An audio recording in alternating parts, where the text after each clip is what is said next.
মানুষের জন্ম হয়েছে উদ্যোক্তা হওয়ার জন্য, কারো চাকরি করার জন্য নয় বলে মন্তব্য করেছেন প্রধান উপদেষ্টা অধ্যাপক ডক্টর মোহাম্মদ ইউনূস। রবিবার সকালে রাজধানীর আগারগাঁওয়ে পল্লী কর্মসহায়ক ফাউন্ডেশন PKSF এর ভবন 2 এর উদ্বোধনী অনুষ্ঠানে প্রধান অতিথির বক্তব্যে তিনি এই কথা বলেন। প্রধান উপদেষ্টা বলেন, মানুষ কারো চাকরি করার জন্য আসেনি, মানুষের জন্ম হয়েছে উদ্যোক্তা হওয়ার জন্য। কাজেই সেটার দিকে যেন আমরা যেতে পারি, সবাইকে সেই সুযোগ যেন দিতে পারি।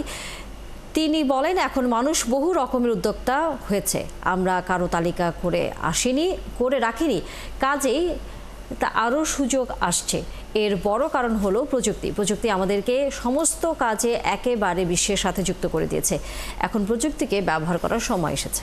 মানুষ কারো চাকরি করার জন্য আসে না, মানুষের জন্ম হয়েছে উদ্যোক্তা হওয়ার জন্য। কাজে সেটার দিকে যেন আমরা যেতে পারি, আমরা সবাইকে সে সুযোগ যেন দিতে পারি যে উদ্যোক্তা হওয়ার সুযোগটা তার আছে।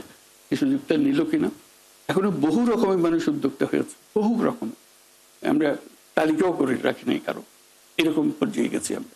কাজে আরো সুযোগ আসছে বড় রকমের প্রযুক্তির কারণে। একটা বড় কারণ হলো প্রযুক্তি আমাদেরকে একেবারে বিশ্বের সঙ্গে যুক্ত করে দিয়েছে সমস্ত কাজে। কাজেই সেই প্রযুক্তিকে ব্যবহার করে এখন সময় এসছে যে আমরা প্রতিটি মানুষকে তার সৃজনশীলতাকে কেন্দ্র করে যেখানে যেতে চায় সেখানে যাওয়ার সুযোগ আমরা করে দিতে পারি। আশা করি সেই কাজে PKSF এই নতুন ভবনে এসে নতুন যাত্রা শুরু করবে।